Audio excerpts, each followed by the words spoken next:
యాక్చువల్‌గా మొన్న మీ డిబేట్‌లో గూడా ఈ అభినయ్ ఏదో మాటలలో మా ఇంట్లో కూడా పూలు పెట్టుకునే అవును. వాళ్ళున్నారు. మా చుట్టాలలో కూడా ఉన్నారు. అందరు పెట్టుకుంటారు. అందరూ స్త్రీలు పెట్టుకుంటారు అనేవాళ్ళు అని పెట్టుకుంటారండి.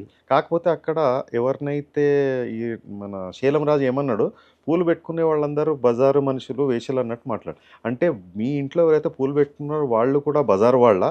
సార్ అదే అంటున్నా ఆ! కదండీ. వినండి. వాళ్ళు కూడా బజారు వాళ్ళేనా? లేదా వాళ్ళ ఇంట్లో నువ్వు ఉన్నట్టు నువ్వు వాళ్ళ బంధువు కాబట్టి నువ్వు కూడా బజారోడివా? ఎవరు బంధువెవరు?